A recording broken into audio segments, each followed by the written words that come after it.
নমস্কার। জয় গুরু। তব কথামৃতং তপ্ত জীবনং কবিভিরীরিতং কলমষাপহম শ্রবণমঙ্গলং শ্রীমদাততং ভুবি গৃণান্তি ইয়ে ভূরিদা জানা। আজকের বিষয় ঈশানকে শিক্ষা। বালকের ন্যায় বিশ্বাস, জনকের ন্যায় আগে সাধন, তবে সংসারে ঈশ্বর লাভ। ঠাকুর ঈশানের প্রতি আরও কিছু খোঁচমোচ সন্দেহ থাকে, জিজ্ঞাসা করো। ঈশান আজ্ঞা। যা বলেছিলেন বিশ্বাস। ঠাকুর ঠিক বিশ্বাসের দ্বারাই তাকে লাভ করা যায়, আর সব বিশ্বাস করলে আরও শীঘ্র হয়। গাভী যদি বেছে বেছে খায় তাহলে দুধ কম দেয়, সব রকম গাছ খেলে সে হুড়হুড় করে দুধ দেয়।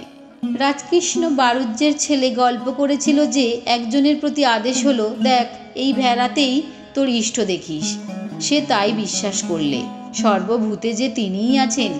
গুরু ভক্তকে বলে দিয়েছিলেন যে রামই ঘট ঘট মে লেটা। ভক্তের অমনি বিশ্বাস।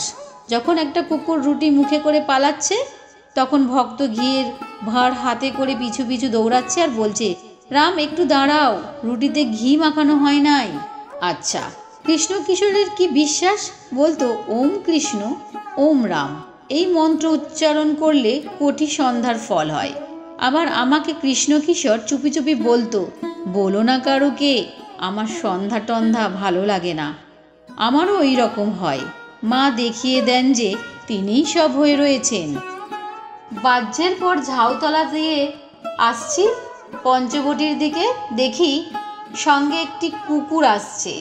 তখন পঞ্চবটির কাছে একবার দাঁড়াই, মনে করি মা যদি একে দিয়ে কিছু বলান। তাই তুমি যা বললে, বিশ্বাসে সব মিলে। নমস্কার।